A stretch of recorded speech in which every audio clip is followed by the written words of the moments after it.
All right, I'm here with one of the superstars of the Big Bash League, Melbourne Stars, absolute legend, Glenn Maxwell. How are you, mate? Going very well, thanks, Trent. That's the way. We're going to talk through a bit about your batting methodology. So T20 cricket, what is it that you do that's been so successful over the years?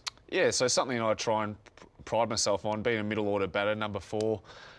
You've got to, I suppose, adapt to every situation that gets thrown up to you, whether you're 2 for 10 in the power play or your batters get off to a great start, you're 2 for 50 outside the power play. So for me, it's about reading the conditions as quickly as possible, still being busy, but most importantly, keeping that scoreboard ticking over. So I've generally got 1 or 2 boundary options early in my innings, and then from there it sort of expands. What are those, out of interest? So I'm generally looking for normal cricket shots to start, and still having an idea of where the field is and then adapting to that. So outside off, I'm probably looking to go over point and cover, and on the leg side, probably more over 45 or mid-wicket. Perfect. Now, some of these shots you're talking about, this was a game against Hobart Hurricanes last season. Talk us through a few of these sixes and where you're trying to hit the ball.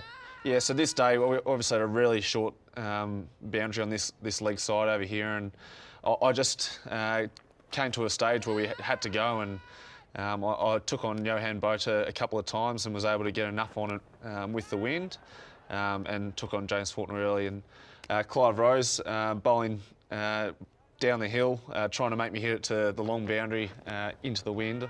I just tried to hit him as far as I could on the other side and get it up in the wind, and luckily enough connected a couple. Well, speaking of that was a ridiculous switch hit, and I want to look a bit more in depth at that.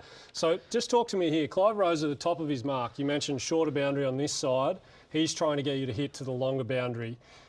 Have you made your mind up already that you're going to do a switch hit at this point? Yeah, I'm not sure if he bowled the previous over or had bowled a couple of balls to me before, but he tucked me up towards my my pads in here somewhere, and I wasn't able to get any sort of room to hit on the offside. So I was looking at the short boundary the whole time. So I was looking to potentially play a reverse sweep either over a backward point, or if he bowled it in around at my stumps, I thought I could get it over cover and get it up in the wind. And luckily enough, he pitched it somewhere around the stumps or just outside leg, and was able to sort of get a decent free swing of the bat through. And I suppose that's the key thing when you're trying to switch hit. You're trying to give yourself a position where you can clear your arms, almost like a right-hand slog sweep where you're clearing your arms. I just tried to create the same thing as a left-hander, and just get my legs out of the way so I could swing almost like a slog sweep.